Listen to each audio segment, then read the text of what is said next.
నమస్తే.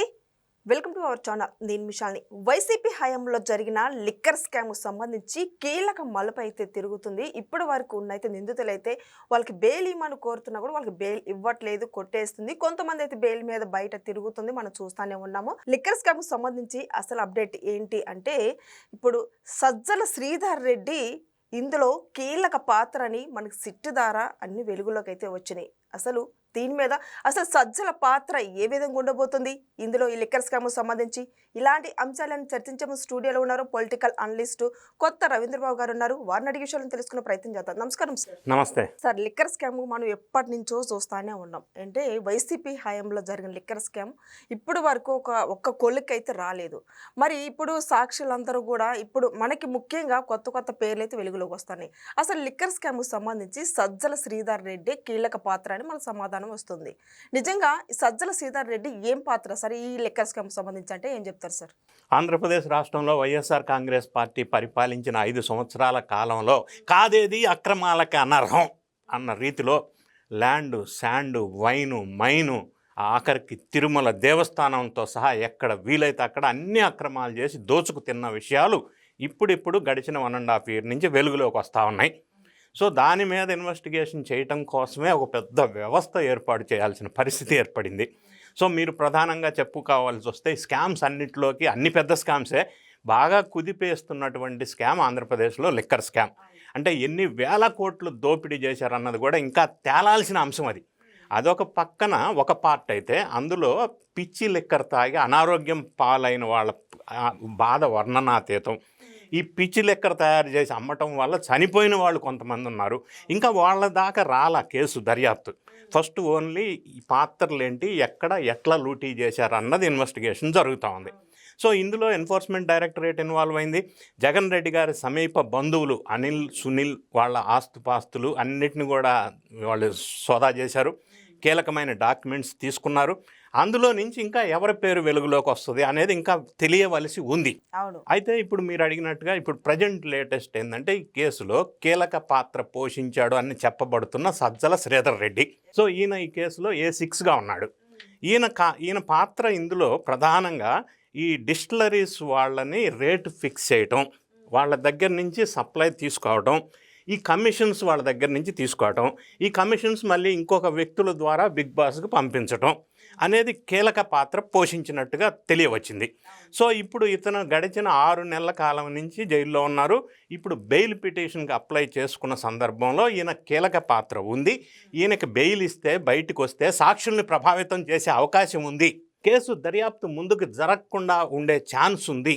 కాబట్టి బెయిల్ ఇవ్వద్దు అని వాదించారు దర్యాప్తు సంస్థలు. కాబట్టి ఇతను బెయిల్ తిరస్కరించబడింది. సో ఈయన చేసిన ఈ సెటిల్మెంట్ వ్యవహారంలో for example SPY agro distilleries అనే ఒక డిస్టిలరీ సంస్థకి 1,569 crores లబ్ధి చేసినట్టుగా తెలియవచ్చింది. అలానే ఆదాన్ డిస్టిలరీస్, ఈ డిస్టిలరీస్ వాళ్ళందరికీ ఈ క్యాష్ లావాదేవీల ట్రాన్సాక్షన్లో ఈయన కీలకమైన పాత్ర పోషించాడు. దాని ద్వారా ఈయన అక్రమాస్తులు భారీ ఎత్తున కూడబెట్టుకున్నాడు. కాబట్టి ఈ దర్యాప్తు ఈ స్టేజ్లో ఉన్నప్పుడు బెయిల్ ఇవ్వటం కుదరదని నిరాకరించారు. సో ఈయనే కాదు, ఈ కేసులో ఇంకా చాలామంది బెయిల్కి ప్రయత్నాలు చేసినప్పటికీ వాళ్ళ బెయిల్స్ తిరస్కారం ఎందుకు అవుతున్నాయి అంటే, దర్యాప్తులో ప్రాథమికంగా వాళ్ళ పాత్ర ఉంది అని నిగ్గు తేల్చారు. కాబట్టి బెయిల్ ఇస్తే వాళ్ళు సాక్ష్యాలను ప్రభావితం చేస్తారు. కాబట్టి చాలామందికి బెయిల్ నిరాకరించడం చేస్తున్నారు కోర్టు వారు. సో ఇదే పద్ధతిలో ఇంకొద్దిగా ముందుకు సాగితే ఇప్పుడు ఈ కీలకమైన డాక్యుమెంట్స్ ద్వారా ఎవరెవరికి లింక్స్ ఉన్నాయనేది ఎస్టాబ్లిష్ అవ్వాలి. ఇప్పటికీ అంతిమ లబ్ధిదారుడు వైపు సాక్ష్యాధారాలు బలంగా ఎస్టాబ్లిష్ అవ్వలేదు. సో ఇవన్నీ అవ్వాలి అంటే ఇటువంటి కీలక వ్యక్తులకు బెయిల్ ఇవ్వకుండా విచారణ చేయాలి అనేది దర్యాప్తు సంస్థల వాదన. సో ఈయన ద్వారా ఇంకా అరెస్ట్ అయిన వారి ద్వారా కీలకమైన వ్యక్తులు అసలు బిగ్ బాస్ ఎవరు అనేది తేలేంత వరకు వీళ్ళకి బెయిల్స్ రావు, జైలు జీవితం గడపవలసిందే. సో మిథున్ రెడ్డి ఒక్కడికే ఎందుకు బెయిల్ ఇచ్చారంటే, ఆయన పార్లమెంట్ సెషన్స్లో అటెండ్ అవ్వాల్సిన అవసరం ఉంది కాబట్టి అది రీజన్ తీసుకొని ఇచ్చారు. సో అంత మాత్రం చేత అతను ఇందులో సంబంధం లేదు అని చెప్పడానికి వీల్లేదు. ఈ మాట ఎందుకు చెప్తున్నా అంటే, వైఎస్ఆర్ కాంగ్రెస్ పార్టీ వాళ్ళు మిథున్ రెడ్డికి బెయిల్ వచ్చింది చూసేసారా అని ఏదో సంబరాలు చేసుకునే ప్రయత్నం చేశారు. బెయిల్ వచ్చినంత మాత్రాన అతనికి ఈ కేసుతో సంబంధం లేదని చెప్పడానికి వీల్లేదు. పార్లమెంట్ సెషన్ ఉన్న నేపథ్యంలో ఆయనకు ఆ కండిషన్స్ మీద బెయిల్ ఇచ్చారు. సో మిగతా వాళ్ళందరినీ ఇంకా పూర్తి నెక్స్ట్ స్టెప్కి వెళ్ళినప్పుడు అసలు కీలకమైన లబ్ధిదారులు తేల్చాల్సిన అవసరం ఉంది. అప్పుడు దాకా వీళ్ళకి బెయిల్స్ రావు. సార్ మరి సజ్జల శ్రీధర్ రెడ్డిది కీలక పాత్ర అని వస్తుంది కదా, సో ఆయన చెప్పిన కంపెనీలకే ఆర్డర్లన్నీ సప్లై చేశారని కూడా వస్తుంది.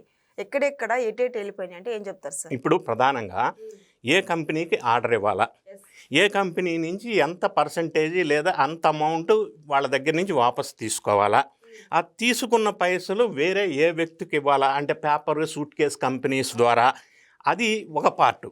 ఆ సూట్ కేసు పేపర్ కంపెనీస్ పెట్టించి అందులోకి మరల్చి డబ్బులు అనిల్ చోక్రా లాంటి వాళ్ళు ముంబై బేస్డ్, సో అందులోకి మరల్చి అక్కడి నుంచి గోల్డ్ రూపంలోనా ఇంకొక రూపంలోనా విదేశాలకు తరలివెళ్ళటమా, అక్కడి నుంచి నెక్స్ట్ మెయిన్ బాస్కి వెళ్ళి ఇదంతా పెద్ద కాంప్లికేటెడ్ స్కాము ఫ్రేమ్ చేశారు.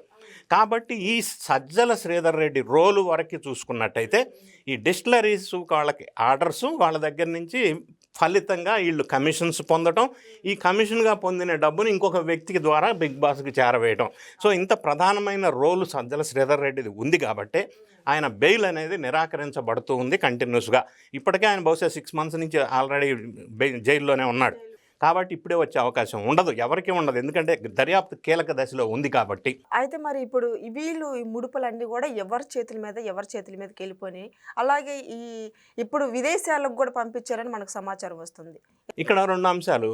ఈ ఇంటర్నల్గా ఇండియాలో జరిగిన ట్రాన్సాక్షన్స్, లావాదేవీలు ఇవన్నీ స్పెషల్ సిట్ వాళ్ళు దర్యాప్తు చేస్తున్నారు. కానీ విదేశాలకి తరలి ఎంత వెళ్ళింది, ఏ కంట్రీకి వెళ్ళింది, ఎవరి ద్వారా వెళ్ళింది అనేది ఎన్ఫోర్స్మెంట్ డైరెక్టరేట్ పరిధిలోని అంశం. సో ఇక్కడ ప్రతి ఒక్కరూ వాళ్ళ రోలు కీలకంగానే పోషించారు. ఫర్ ఎగ్జాంపుల్ చెవిరెడ్డి భాస్కర్ రెడ్డి చూసుకున్నట్టయితే ఆయన లిక్కర్ స్కామ్ నిధులను కూడా ఎలక్షన్లో పోటీ చేసిన నాయకులకి పంచటంలో ఆయనది ఒక రోల్ ఉంది. సో అలాగని సజ్జల రామకృష్ణారెడ్డి ఒక్కడే కీలక పాత్ర అని మనం అనలేము. చెవిరెడ్డి భాస్కర్ రెడ్డి ఆయన రోల్ ఆయనకుంది. అలానే ఈ కేసులో A1గా ఉన్నటువంటి కసిరెడ్డి రాజశేఖర్ రెడ్డి ప్రధానమైన కీలక పాత్ర పోషించాడు. సో ఆయన రోల్ కూడా ఆయన ఉంది. ఎందుకంటే ఈ టోటల్ ఆర్గనైజేషన్ స్ట్రక్చర్లో కసిరెడ్డి అనే అతను ఎవరి రోల్ ఏంటనేది డిఫైన్ చేశాడు. అందుకే ఐఐటి నుంచి ఎక్స్పర్ట్స్ని, తెలివిగల వాళ్ళని, ఐఏఎస్ వాళ్ళని, ఐపీఎస్ వాళ్ళని కూడా ఇందులో ఇన్వాల్వ్ చేశారు. సో ప్రతి ఒక్క అక్యూజ్డ్ రోల్ ఇందులో కీలకంగానే ఉంది. అయినప్పటికీ ఏంటంటే ఈ సజ్జల శ్రీధర్ రెడ్డి అనే రోల్ ఏంటంటే ఆ వ్యక్తి రోల్ A6గా ఉన్నటువంటిది ఈ మేనేజ్మెంట్ వరకు ఇతను పోషించాడు. డిస్టిలరీస్ రిలేటెడ్ వ్యవహారాలన్నీ ఇతను చూశాడు. సార్ ముఖ్యంగా మరి ఇప్పుడు లిక్కర్ స్కామ్కు సంబంధించి ఇప్పుడు వరకు నిందితులు ఎవరైతే ఉన్నారో రాజ్ కాసిరెడ్డి కావచ్చు, చెవిరెడ్డి భాస్కర్ రెడ్డి కావచ్చు, వాళ్ళ ఆస్తులు జప్తు అయితే చేశారు. అయితే ఇప్పుడు ఇంకా సజ్జల శ్రీధర్ రెడ్డి ఆస్తులు కూడా జప్తు చేసే అవకాశం ఉందంటారా సార్? ఇప్పుడు మీరు చెప్పింది కరెక్టే. చెవిరెడ్డి భాస్కర్ రెడ్డికి సంబంధించిన 70 కోట్లు సుమారుగా సీజ్ చేశారు. రాజ్ కాసిరెడ్డికి సంబంధించిన ఆస్తులు కూడా సీజ్ చేశారు. ఇప్పుడు ఈ కేసులో ప్రధాన పాత్ర పోషించిన అందరి ఆస్తులు కూడా ఇదే విధంగా సీజ్ చేసే అవకాశం ఉంది. సజ్జల శ్రీధర్ రెడ్డికి సంబంధించి ఎక్కడెక్కడ అక్రమంగా ఆస్తులు కూడబెట్టాడన్న వ్యవహారాన్ని వెలుగుతీశారు. తీసిన తర్వాత ఇప్పుడు అందరి ఆస్తులు వీళ్ళలాగానే మిగతా వాళ్ళందరి ఆస్తులు కూడా సీజ్ చేయడానికి గవర్నమెంట్ పర్మిషన్ ఇచ్చింది, సీజ్ చేశారు కొంతమంది. సో సజ్జల శ్రీధర్ రెడ్డి లాంటి ఇంకా కొంతమంది అక్యూజ్డ్గా ఉన్న వాళ్ళ ఆస్తులను కూడా సీజ్ చేసే అవకాశం స్పష్టంగా ఉంది. ఆ సీజ్ చేయాల ఆస్తులందరినీ, అందరి ఆస్తులు సీజ్ చేయాలా, బాధితులకి పరిహారం ఏ విధంగా ఇవ్వాలనేది ఆలోచన చేయాలా, స్కామ్లో అంతిమ నిందితుడు, అంతిమ లబ్ధిదారుడు ఎవరు అనేది తేల్చవలసిన అవసరం ఉంది. ఇవన్నీ తేలాలంటే ఇంకా కొన్ని కీలకమైన డాక్యుమెంట్స్ పరిశోధించవలసిన అవసరం ఉంది. అందుకే కేసు కొంత లేట్ అవుతున్నప్పటికీ కేసులో పురోగతి కనిపిస్తుంది. ఎప్పటికప్పుడు మనకి వివరాలు తెలియస్తున్నాయి మీడియా ద్వారా. సో ఇంకా ముందు స్టెప్ వెళ్తే కానీ అంతిమ లబ్ధిదారుడు అనేది బయటకు వచ్చే అవకాశం ఉంది. సార్ ఇంకా కొత్త పేర్లు వచ్చే అవకాశం ఉందంటారా, లేదా మళ్ళీ ఈ కేసు అసలు ఒక కొలిక్కి వచ్చే అవకాశం? అంటే ఖచ్చితంగా ఉంది. ఎందుకంటే ఫర్ ఎగ్జాంపుల్ ఇప్పుడు ఈ కేసులో అప్పట్లో వైఎస్ఆర్ కాంగ్రెస్ పార్టీలో A2గా ముద్ర పొందినటువంటి విజయసాయిరెడ్డి ఎవరు అవునన్నా కాదన్నా మొట్టమొదటిసారిగా ఆయన ప్రెస్ సమక్షంలో లిక్కర్ స్కామ్ జరిగిందా జరగలేదా అన్న చర్చ జరుగుతున్న తరుణంలో ఈ లిక్కర్ స్కామ్లో కర్త కర్మ క్రియ రాజ్ కాసిరెడ్డి అని బాంబు పేల్చింది విజయసాయిరెడ్డి. ఆయన కూడా ఈ కేసులో అక్యూజ్డ్. కానీ ఆయన ఈ కేసుకి సహకరిస్తానని చెప్పాడు, సహకరిస్తున్నాడు. అందుకే కేసు కొంత ముందుకు వచ్చింది. అయినప్పటికీ మనం గమనించినట్టయితే విజయసాయిరెడ్డిని ఇంకా పూర్తి స్థాయిలో విచారణ చేయలే. కాబట్టి ఇప్పుడు ఆయన్ని కూడా విచారణ చేయాల్సింది పెండింగ్ ఉంది. సో అప్పుడు ఇంకా ఎవరి కొత్త పేర్లు వెలుగులోకి వస్తాయి. మొదట్లో చెవిరెడ్డి భాస్కర్ రెడ్డి పేరు వెలుగులోకి రాలా, తర్వాత వాళ్ళ కొడుకు పేరు కూడా వెలుగులోకి వచ్చింది. సో ఇక్కడి నుంచి మరి ఏ డిస్టిక్లో పోటీ చేసిన ఎమ్మెల్యేకి ఎంత ఇచ్చారనేది వెలుగులోకి వచ్చింది. ఇంకా వాళ్ళని అదుపులోకి తీసుకోవాలా. సో వాళ్ళు కూడా విచారించాల్సిన అవసరం ఉంది. అంటే ఇంకా ముందుకు వెళ్లాల్సిన స్టెప్స్ ఈ కేసులో కొన్ని ఉన్నాయి. కాబట్టి కొంత కాంప్లికేటెడ్ కేసు కాబట్టి it is taking procedural delay. Thank you sir. Thank you.